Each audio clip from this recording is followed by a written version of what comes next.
Welcome to our channel viewers. So ये जो video है ये हमने बनाया है हैंड फुट माउथ डिजीज़ के ऊपर और हाथ पैर मुंह की बीमारी, और इसमें हमने इसका कारण, इसका ट्रांसमिशन, दैट संचरण, रोकथाम और उपचार के बारे में बात की है। अभी कुछ ही समय पहले हैंड फुट माउथ डिजीज़ के बारे में बहुत सारी न्यूज़ आने लगी थी न्यूज़पेपर में कि लाइक चंडीगढ़ में कुछ स्कूल थे वो इस बीमारी के कारण बंद हो गए, बच्चों को घर से स्कूलिंग स्टार्ट होगी। तो जनरल पब्लिक में काफ़ी इसके बारे में भ्रांतियां हैं, और तो हमने एक जनरल अवेयरनेस के ऊपर ये वीडियो बनाया है। और फ्रेंड्स, ये वीडियो आपकी जनरल इंफॉर्मेशन के लिए नहीं है, and this is not a substitute for the expert opinion. And अगर आपको कोई भी समस्या है और इस बीमारी के बारे में कोई भी इलाज आप करवाना चाहते हैं तो आप अपने विशेषज्ञ डॉक्टर के पास जाएं। एंड ये जो वीडियो होगा ये हम आपको जनरल नॉलेज और जनरल अवेयरनेस के बारे में बनाना चाहते हैं, ताकि आप लोग समझ सकें कि हैंड फुट माउथ डिजीज़ है क्या और इसका क्या उपचार है, क्या घरेलू उपचार है, इससे हम कैसे रोकथाम कर सकते हैं और कैसे अपने बच्चे का ध्यान रख सकते हैं। हमारे चैनल पे ये पहला वीडियो है जो हमने हिंदी में नरेट किया है, ताकि ज़्यादा से ज़्यादा लोग इस बीमारी के बारे में समझ पाएँ।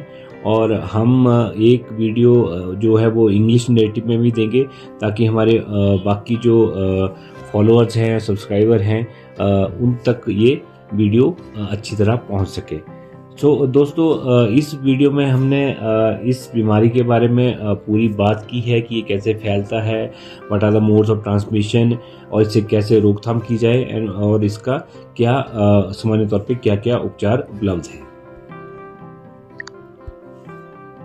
इस वीडियो में जो इन्फॉर्मेशन है वो स्टैंडर्ड मेडिकल टेक्स्ट बुक से ली गई है, और कुछ इन्फॉर्मेशन हमने जो American centre for disease control for infectious disease है उनकी वेबसाइट से ली है। मैं उनका लिंक जो है वो डिस्क्रिप्शन में शेयर कर दूंगा, और अगर व्यूअर्स चाहें तो और इन्फॉर्मेशन के लिए they can go to those websites for more information. So जो हाथ पैर मुंह की बीमारी है, that hand foot mouth disease, यह एक सामान्य तौर पे पाई जाने वाली वायरल बीमारी है, वायरस के द्वारा फैलाई जाने वाली बीमारी है। और ये एक कंटेजियस ये एक संक्रमित रोग है जो एक मनुष्य से, एक मरीज से दूसरे मरीज तक फैलता है। और मुख्य फैलने का जो इसका तरीका है वो है कि उस मरीज के या उस बच्चे के बॉडी फ्लूइड के साथ दूसरा आदमी कांटेक्ट में आता है और उसको वो वायरस चला जाता है। फ्रेंड्स, जैसे कि आप कोरोना महामारी के दौरान हमने देखा कि कोरोना कैसे फैलता है, तो मुख्य तौर पे जितने भी ये वायरल डिजीज़ेज हैं जो जुकाम की तरह फैलती हैं, उनका जो फैलने का तरीका है, मोड ऑफ स्प्रेड है, वो ज़्यादातर सेम ही है, और उनके जो निदान है, उनकी जो रोकथाम है वो भी सामान्य तौर पर वही रहेंगे। सो जो फैलने के मुख्य तरीके हैं, जिसमें से लाइक बच्चे ने या मरीज ने जहाँ पे छींका है या कफ किया है, और जो या उसका जो सलाइवा है, थूक है, उन चीज़ों को लगा है, और वो दूसरा जो सामान्य मनुष्य है उनको टच करता है या बच्चा टच करता है, या फिर जब ये मरीज है इस बीमारी का जो आपसे बात कर रहा है, और जो पानी के ड्रॉपलेट्स हमारे जब हम बात करते हैं तो मुंह से निकलते हैं, तो वो आपकी अगर दूरी जो है वो 3 फीट से कम है तो अब आप इससे संक्रमित हो सकते हैं।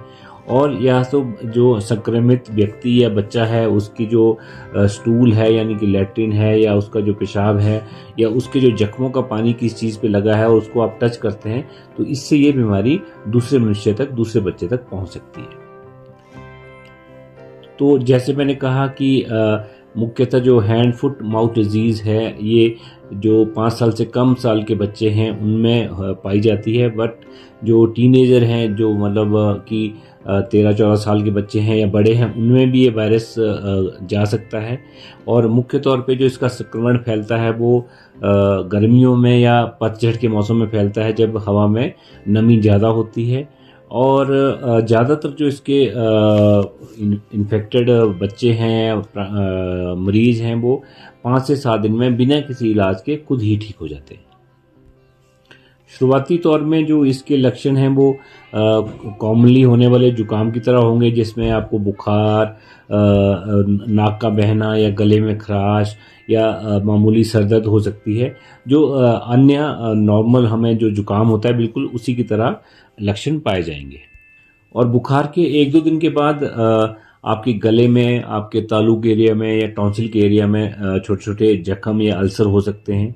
और आपके बच्चे के हाथ में और पैरों के तलबे में छोटे छोटे पानी वाले ब्लिस्टर्स या पानी वाले घाव बन सकते हैं। और जब आप उनको टच करें तो उनको हो सकता है बच्चे को दर्द हो। एंड बच्चे की भूख कम हो सकती है, क्योंकि इन गले में और टॉन्सिल के एरिया में घाव होने की वजह से बच्चे को निगलने में परेशानी होती है। एंड जब ये हाथ और पैरों के जख्म भरते हैं तो वहाँ से चमड़ी निकल सकती है, और ये सामान्य प्रक्रिया है और इससे बच्चे को कोई भी नुकसान नहीं होगा। इस पिक्चर में जो देख रहे हैं कि ऐसे बच्चे के तालू के ऊपर, यानी कि सॉफ्ट एंड हार्ड पैलेट के ऊपर ऐसे छोटे छोटे अल्सर बन सकते हैं जो काफ़ी दर्द दे सकते हैं और बच्चे को निगलने में, खाने में परेशानी हो सकती है। इनके निदान के बारे में भी हम इस वीडियो के अगले भाग में बात करेंगे। तो जहाँ तक इसका इलाज है, तो जैसे कि किसी भी वायरल डिजीज़ में एंटीबायोटिक का कोई भी रोल नहीं है। जो हैंड फुट माउथ डिजीज़ है, ये एक वायरल बीमारी है। तो आप कोई भी बिना डॉक्टरी सलाह से कोई भी एंटीबायोटिक ना लें जब तक आपको कहा ना जाए। एंड अगर बच्चा 6 महीने से बड़ा है तो उसको एस्टामिनोफिन, दैट इज़ मतलब पैरासीटामोल, जो सामान्यतः ओवर द काउंटर ड्रग है, वो आप डॉक्टरी सलाह से कितनी मात्रा में लेनी है वो अपने बच्चे को दे सकते हैं। और जो ब्रूफिन है, आइबुप्रोफेन जो कहते हैं, वो भी बच्चे की सर दर्द और बुखार और गले की खराश के लिए हेल्प करेगा। तो पैरासीटामोल बेहतर है, और पैरासीटामोल नहीं है तो आप ब्रूफिन का जो घोल ले सकते हैं।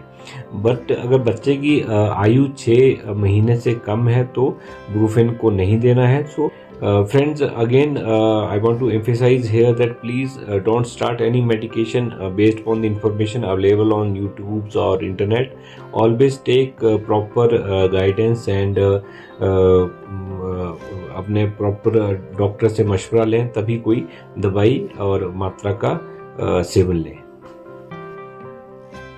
इस वीडियो में अगर सबसे ज़रूरी बात जो मैं अपने दर्शकों तक पहुंचाना चाहूँगा वो ये है कि कभी भी बच्चे को एस्प्रिन, जो सामान्य तौर पे डिस्प्रिन के नाम पे या इकोस्प्रिन या एस्प्रिन के नाम से जो दवाइयाँ अवेलेबल हैं, जो घरों में कॉमनली हम यूज़ करते हैं, तो कभी भी बच्चे को किसी भी बुखार के लिए आप एस्प्रिन, डिस्प्रिन, इकोस्प्रिन कभी ना दें, क्योंकि बच्चों में वायरल इलनेस के, मतलब वायरल बीमारी के दौरान जो एस्प्रिन है, इसका रे सिंड्रोम के साथ एसोसिएशन है और ये काफ़ी घातक बीमारी हो सकती है। सो दोस्तों, हमेशा मेरी बात याद रखें कि कभी भी अपने बच्चे को बुखार के लिए एस्प्रिन और या इकोस्प्रिन या डिस्प्रिन ना दें, और अगर ज़रूरत पड़े तो पैरासीटामोल सबसे सेफ और बेहतर उपाय है।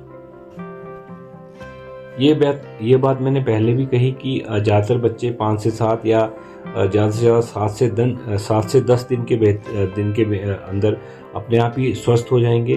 तो अगर ऐसा कोई आपका बच्चा है, मरीज है, तो ज़्यादा घबराने की जरूरत नहीं है। उसको प्रॉपर ट्रीटमेंट दें, प्रॉपर हाइड्रेशन दें, और हफ्ते 10 दिन के अंदर बच्चा या मरीज अपने आप ही ठीक हो जाएगा।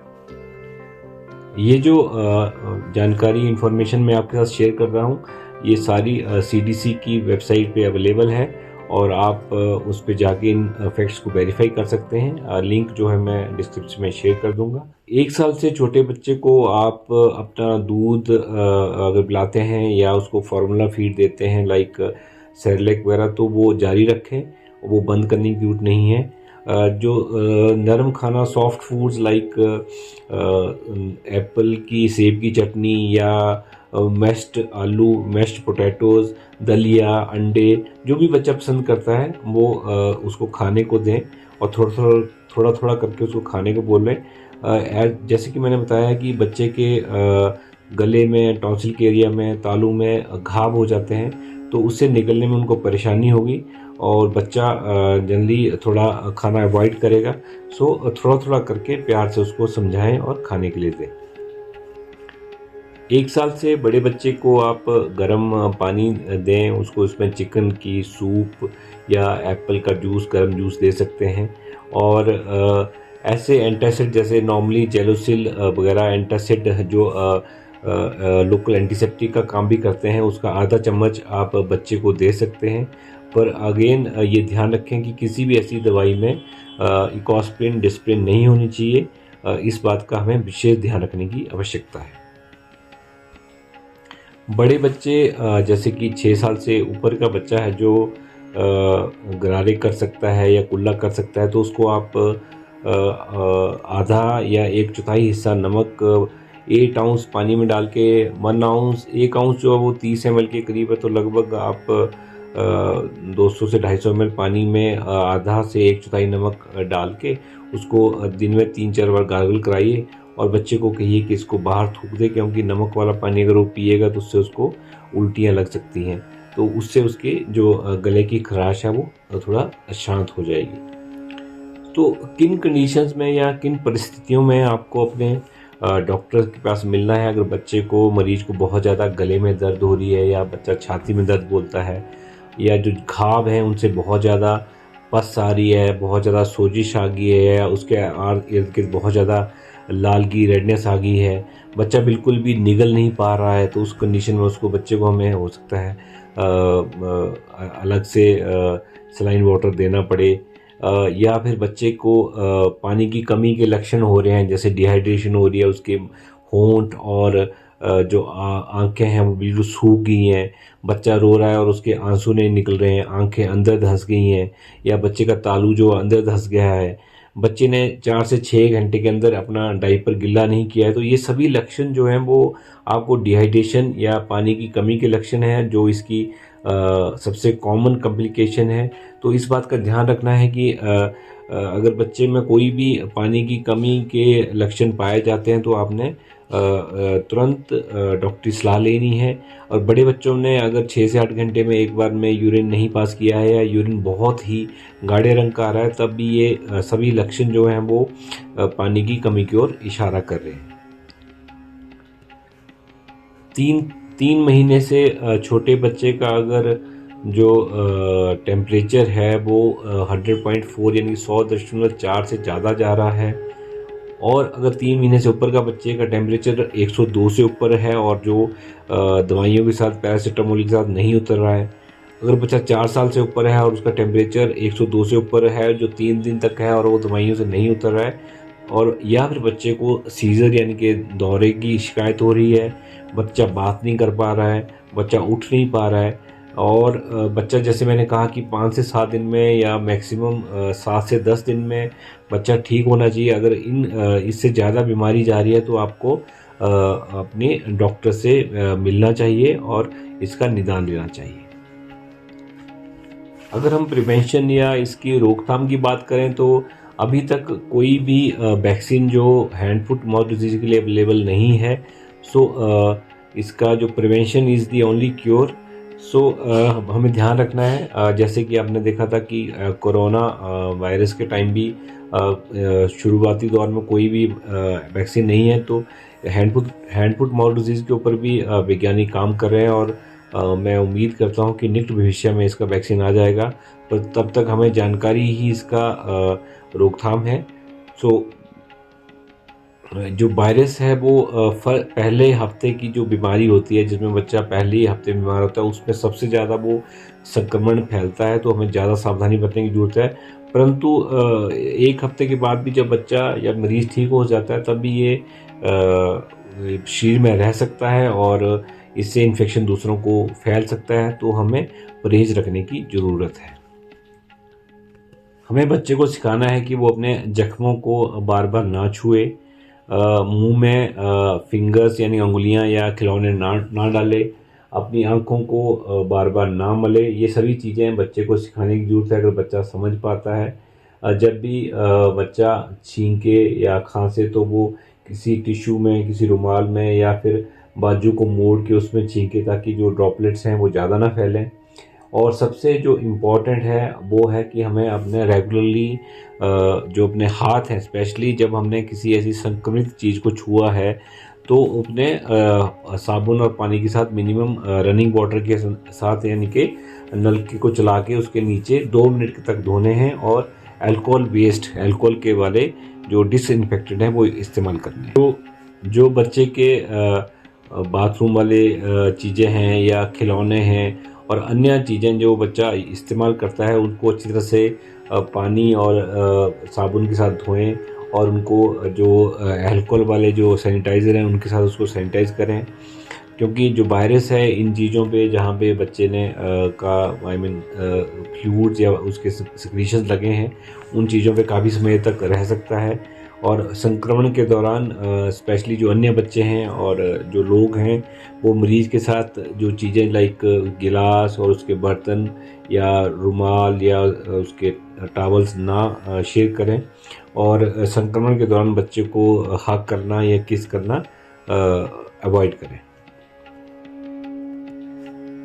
अब अगला जो प्रश्न कॉमनली पूछा जा रहा है कि बच्चे को स्कूल कब जाना है। तो सबसे पहले अगर आपके बच्चे में या आपके घर में ऐसा कोई मरीज़ है, तो उसकी स्कूल को या उसके ऑफिस को या डे केयर सेंटर को उनको इन्फॉर्म करें, उनको जानकारी दें कि ऐसे ऐसे बच्चे में इस तरह के लक्षण पाए गए हैं, ताकि वो स्टाफ जो है या वहाँ के टीचर, केयर टेकर और अन्य स्टाफ जो है वो इनके बारे में सावधान हो सकें, और वो अन्य माता पिता को भी इसके बारे में जानकारी दें।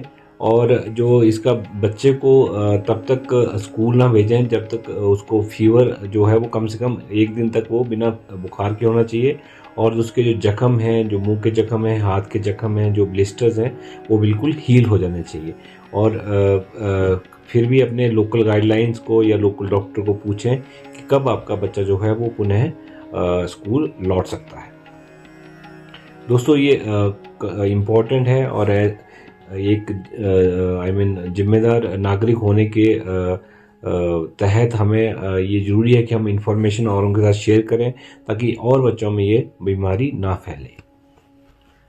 एक और जो कॉमन भ्रांति जनरल पब्लिक में है कि हमें ये बीमारी जानवरों वाली बीमारी है। सो नहीं, जानवर जैसे कि गाय, पिग्स, भेड़ या बकरियों में भी एक इस तरह की बीमारी होती है, बट वो इस बीमारी से अलग है और वो वायरस भी अलग है। तो हमें ऐसा कोई डरने की ज़रूरत नहीं है। जो जानवरों में पाई जाने वाली बीमारी है उसको हूफ एंड माउथ डिजीज़ कहते हैं, एंड ये it's different than hand foot mouth disease जो हमारे इंसानों में पाई जाती है।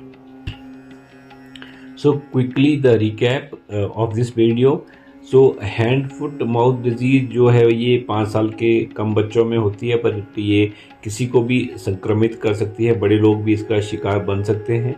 एंड ये बीमारी जो है वो सामान्य तौर पे अपने आप ही ठीक हो जाती है 5 से 7 दिन के अंदर, और छोटे बच्चों में, स्कूल्स में, डे केयर सेंटर में ये बहुत जल्दी से फैलती है। तो हमें सावधानी बरतने की आवश्यकता है। इस बीमारी का जो निदान है, ट्रीटमेंट है, वो सिम्टोमेटिक है। उसका मतलब है कि हम लक्षण को देते हैं। अगर उसको बुखार है तो बुखार की दवाई, दर्द है तो दर्द की दवाई, और इसलिए हमें बुखार और दर्द को मुख्य तौर पे ट्रीट करना है। इसमें पैरासीटामोल, आइबुप्रोफेन और जो कॉमनली पाए जाने वाले एंटासिड्स हैं वो हेल्पफुल रहेंगे, जो मैंने इस वीडियो में डिस्कस भी किए हैं। और नेवर एवर कभी भी भूल कर भी अपने बच्चे को बुखार के लिए डिस्प्रिन, इकोस्प्रिन, एस्प्रिन ना दें, जो घातक हो सकता है। इस बीमारी में खूब सारा पानी पिएं, और अगर निकलने में ज़्यादा परेशानी हो सकती है तो आप अपने डॉक्टरी सलाह लें, और ज़्यादा से ज़्यादा पानी और पानी वाले पेय पदार्थ पिए। हैंड फुट माउथ डिजीज़ की जो मुख्य कॉम्प्लिकेशन या आपको परेशानी आएंगी वो होगी पानी की कमी, डिहाइड्रेशन, या आपके जो उंगलियों और हाथ के या पैर के जो नाखून हैं उनमें थोड़ा सा वो प्रॉब्लम आ सकती है। और इसकी जो थोड़ी सीरियस कॉम्प्लिकेशन है वो है कि ये बुखार दिमाग में जा सकता है, जिसको वायरल मेनिंजाइटिस इंसेफ्लाइटिस या पैरालिसिस होता है। बट ये सभी जो कॉम्प्लिकेशन है बहुत ही रेयर हैं, बहुत ही रेयर हैं फ्रेंड्स। तो घबराने की ज़रूरत नहीं है, पैनिक होने की ज़रूरत नहीं है। कृपया कॉमनली जो हमने उपचार आपको बताए हैं वो उनको फॉलो करें। बच्चों को अच्छी तरह पानी पिलाएं, उसको टाइम टू टाइम पैरासीटामोल दें, डॉक्टरी सलाह लें, और एंटीबायोटिक का कोई रोल नहीं है। और बहुत ज़्यादा चांसेस हैं कि बच्चा बिना किसी परेशानी के या मरीज बिना किसी परेशानी के अपने आप ही ठीक हो जाएगा। जो प्रेग्नेंट लेडीज़ हैं तो उनके लिए ये सलाह है कि वो इस बीमारी के दौरान ज़्यादा सावधानी बरतें। अगर ऐसा कोई मरीज़ बच्चा है तो उससे सावधानी बना के दूरी बनाए रखें। अगर आपको लगता है कि आपको ये बीमारी से एक्सपोज़र हो गया है, आप ऐसे किसी मरीज़ के संपर्क में आ चुके हैं या आपको ये डिज़ीज़ हो चुकी है, तो कृपया अपने गायनेकोलॉजिस्ट से या ऑब्स्टेट्रिशियन से मिलें, डॉक्टर से मिलें और आपको अपने इस बीमारी के बारे में बताएं। इसका जो इफ़ेक्ट है, जो इस बीमारी का इफ़ेक्ट आप पे और आपके बच्चे के ऊपर डिपेंड करता है कि आपका प्रेगनेंसी का या जो प्रेगनेंसी का टाइम पीरियड है, ये कितना समय से आपका बच्चा धारण किया हुआ है, उसके ऊपर डिपेंड करता है। कोई ऐसे घबराना, पैनिक करने की जरूरत नहीं है। डॉक्टर से जाके अपनी परामर्श लें। Thanks for watching viewers. मैं उम्मीद करता हूँ कि हमारा जो ये वीडियो है वो आपको कुछ इन्फॉर्मेशन देने में सहायक होगा, और जो कॉमनली जो इसकी भ्रांतियाँ हैं उसका निवारण में भी ये मदद करेगा। कृपया यह वीडियो अपने दोस्तों और रिश्तेदारों के साथ शेयर करें, और क्योंकि knowledge is the key to beat the disease, and let's fight hand, foot and mouth disease together. Please don't forget to like the video and subscribe to our channel and hit the bell icon for future updates. Thank you very much.